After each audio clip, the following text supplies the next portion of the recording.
Hey everybody, and welcome to Bible Study That Doesn't Suck. Couldn't get it to go the other way, so we're gonna go the long ways today. Sorry about that. So the readings for this week are texts that are about creation, recreation, and a new creation, and varieties of that. It starts with a reading in Ezekiel, which is a parable about the Babylonian exile, which is a time when the Babylonians conquered the Hebrew people. The smarty pants people and the leaders were put into a they lived with the Babylonians, and then all of the other people who weren't considered like political threats and weren't considered to be people who would come and maybe overthrow the Babylonians, lived off to the side. And so the text in Ezekiel is written during a time of captivity where the Hebrew people are trying to make the argument that just because you conquered us as a people doesn't mean you killed our God and doesn't mean that you're better than our God or that your God is better than our God. So they're for the first time kind of making this argument that military losses don't equal faith losses, right? You can keep your God even if terrible things happen to you as a people.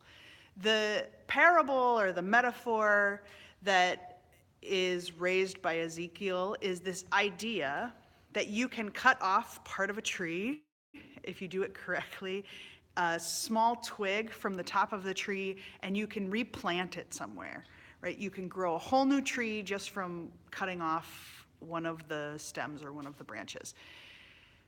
As someone who's done a lot of gardening, I know this is incredibly difficult to actually, there's a whole science to figuring out how to prune trees, and particularly if you're going to prune trees to grow it into a new tree. It's really, really hard. But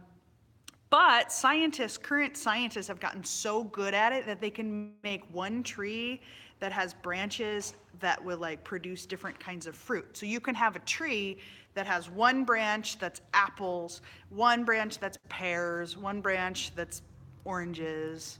I don't know if that's actually scientifically possible, but you can have one tree with multiple types of fruit, is what I'm trying to say. When I was a part of a gardening community, there was a gentleman named Tree. And you guessed it, he was really good at planting trees. He loved trees. He wanted there to be fruit trees everywhere because he thought fruit trees were the best way to grow the most food in the smallest amount of area. In a place like San Francisco where there's not a lot of space, that's a really important thing if your goal is to feed as many hungry people as possible.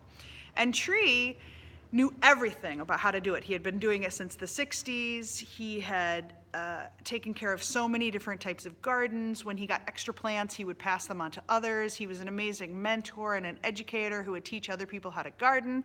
But whenever it came time to actually plant a tree, he would dread the fact that he wasn't certain whether or not the tree was going to live or going to die. That he would plant a tree, he would do everything for it, that he would put the nutrients in the soil, that he would care for it, that he would water it, and that sometimes it felt like to him was no rhyme or reason which trees were going to live and which trees were going to die. He could do his best to put male trees next to female trees so that they could make fruit.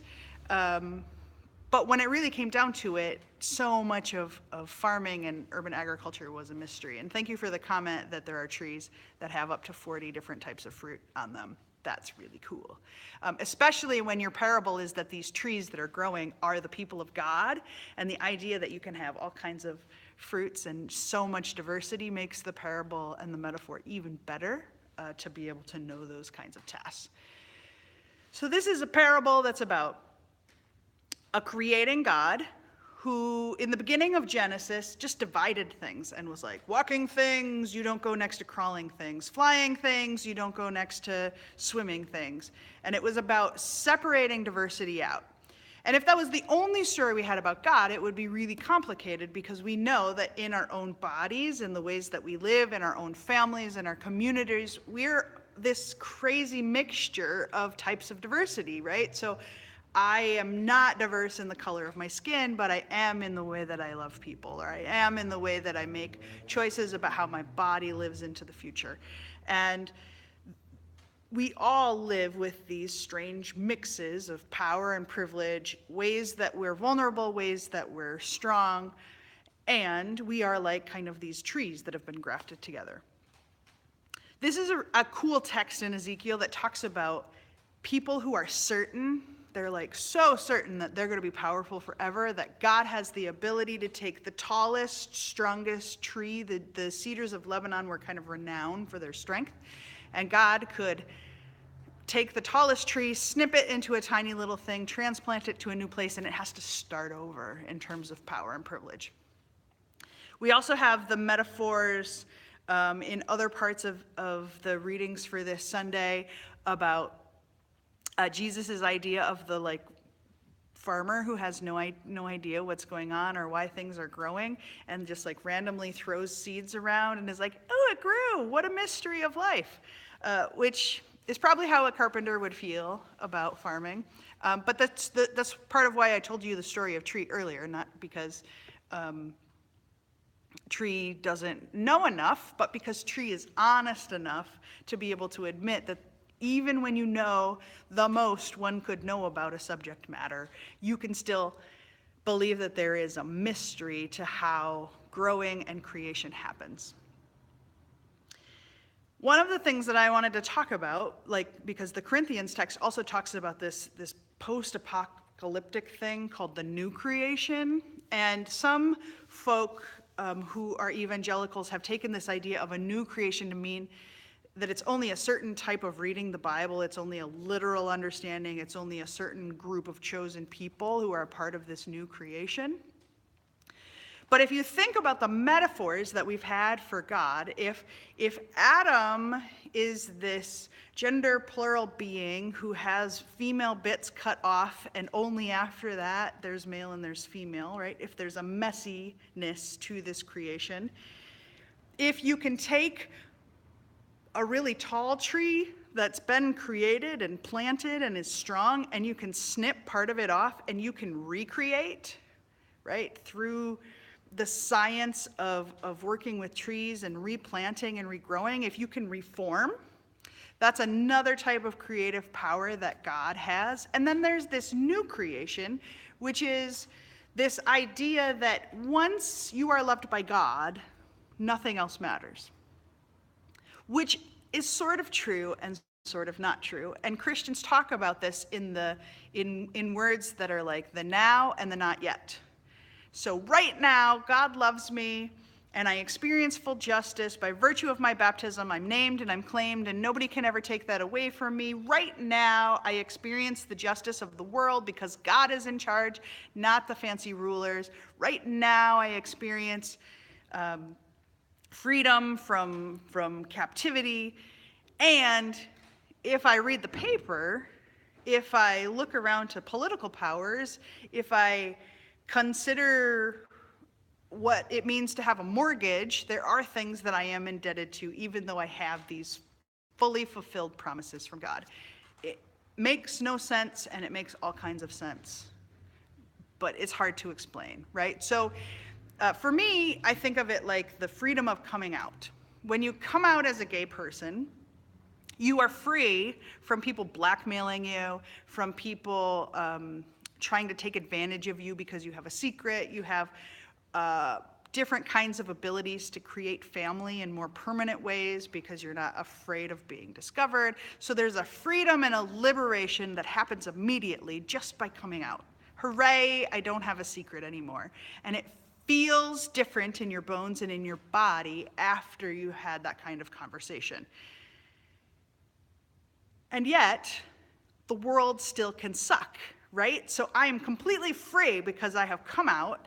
I am liberated from the burden of life in the closet, but now I have all these new difficulties that I have to think about and I have to tackle. So I have to try to avoid hate crimes. I have to try to stay safe. I have to research laws on whether or not I can get married. I have to figure out if my passport is going to be problematic in certain places that I travel, right? So there are very real consequences that still exist in our physical world, despite this liberation that I experience and is a real reality for me.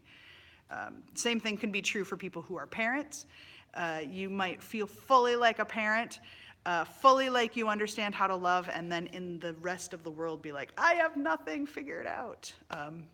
If you have had people tell you that you're an adult, but not felt fully like it in your body, you might have an experience of being in the now and the not yet, like I am now technically an adult, and in some ways I embody that, but also in the world feel nothing like an adult, and like I am making this all up as I go along. That's kind of that complicated thing that we're thinking about. What this means, and what Paul's talking about in the Corinthians text, is that the idea of a new creation is one of the many ways of thinking about how justice happens. So some people think about justice happening immediately, right now, right? We're going to claim it, we're going to seize it, and until the laws are right, until everybody's heart is right, what is happening physically and in this kind of tangible world around me is what is most important. So there's like this idea of wanting immediate justice, like in the justice system with lawyers. Then there's this idea of kind of retributive justice, this idea that in the end times, the eschatos, if you want fancy words for it, in the end of the world, God's going to sift through things and decide, well, you might have been treated well in your current day, but now, in this grand judgment at the end of time, you're going to get what's coming to you. It's all going to work out in the end, and the end is farther in the chronology than people are imagining in their everyday present world. This idea of the new creation is an idea that instead of there being like a heaven out there where you get what you deserve, or a hell out there where you get what you deserve, there's a new creation where people live into the promises of God, even if the rest of the world doesn't believe them or recognize it. And this idea that the past is evaporated, so whatever names people called you in high school doesn't matter, because now that you are working at this job, you have new opportunities, right? If you've experienced that kind of change in your life. Or it doesn't matter how your family sees you or what they might have thought are your limitations, because you have a new family, a new creation that's going to recognize you as a parent or as a beloved one or as the family that you deserved through your chosen relationships. So the new creation is the idea that we don't wait for justice to happen in the future, but we start living what is just now. And at our best, Christian community, Christian congregations are attempts to be a new creation. Even though the whole world might suck, the whole world might be at war, to try to be peaceful people in the ways that we gather, in the ways that we pray, in the language that we use with each other, in our ways of sharing food at coffee hour, in the way that we share money and collect it and distribute it to other people who are in need, in the ways that we imagine privilege and power. So the experiment of church is about worshiping God. It's about being reminded that we're named and claimed. It's about being a part of these ancient rituals that are mystical. But it's also a great experiment in beloved community, seeking to make a utopia right now, even if it's in the bubble of a sanctuary space and doesn't happen as soon as we step outside these walls. It's not enough because we deserve justice everywhere. God says so. It's not enough because we don't do it perfectly. We're a bunch of people who have learned how to live in the outside world, and then we show up at church communities with all that baggage and all of the problems, all of the learned phobias and racisms and complications, we don't have a way to like wash that all off when we enter a church space. So it's an attempt, an experimented utopia that fails every time, but we keep trying anyway. And there's a Buddhist mantra that I really, really love that I think is close to what Christians are trying to be up to when they're seeking to be a new creation in congregational spaces. And the vow is, though I've broken my vows 1,000 times, though I've broken my vows 1,000 times, though I've broken my vows 1,000 times. And the idea is we keep trying with the same naive hope that this time we're going to figure out how to be beloved community, that we're going to figure out how to be fully loving, that we're going to be able to proclaim good news and fully live into it, that we're going to untangle from the sins that we've participated in knowingly and unknowingly, that we're going to stop acting based on our guilt and our shame and start acting out of courage and justice and this God who has already given us everything we need to be able to stop living in fear. That's the hope.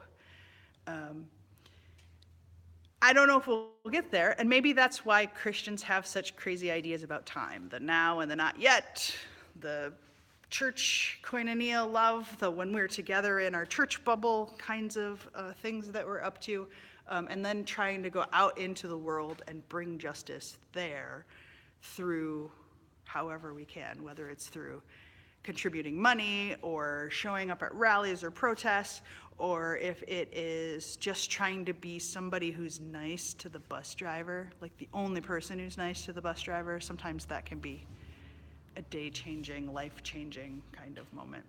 I often hear from homeless people that I'm the only person who smiled at them or the only person who talked to them. And that feels like that's a part of my trying to live into this new creation in the world. So if you have ever wondered if you are a good enough Christian, if you have enough faith, Jesus talks about the mustard seed growing bigger than it ought to based on what it's supposed to be capable of, this tiny little twig on the top of the strong cedar of Lebanon being something that God still can use for wonderful things in the world.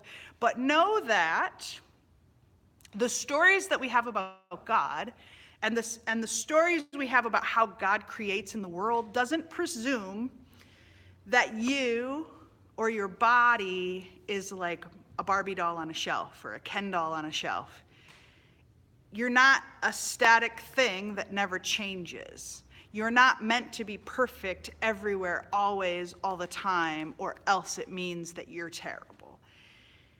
This is a God who puts love and care into the original creation. Knitting people in their mother's wombs kind of is a beautiful image that talks about. This is a God who, when things go awry, without us being able to figure out the rhyme or the reason to it, great is the mystery of how this works. Like a farmer who looks into the field and goes, "It's growing, I don't know how." It's a God who, in wonder and delight, sees how we grow and change, are shaped and reshape, and loves us and stays in relationship to us. This is a God who is willing to prune when pruning needs to happen. It's a God who is encouraging those who have the least to claim their power, to grow bigger, to shelter a wide diversity of every type of tree in the same community, in the same act of justice, in the same promises of God. So know that there are metaphors big enough for you. There are metaphors big enough for your body. There are metaphors big enough for your choices. If you can lean towards justice, if you can help make palpable for others that justice is real and that God's love is true, and if you can celebrate all of the ways that your family trees have branched off, all of the strange bits of your own creation, and the God that's willing to not only stick with you through all of these transformations, but to stick with the beautifully diverse world that we live in and create space for them too.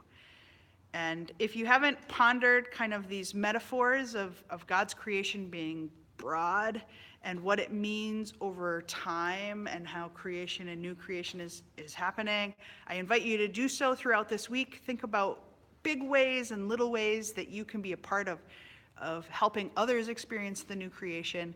And just above everything, remember that if anyone has ever lied to you and told you that you were too small, too little, or making the wrong choices, know that God's love is way bigger than that, and that you can be that reminder to everyone else today and every day that God is big enough to love them too. Take care, everybody.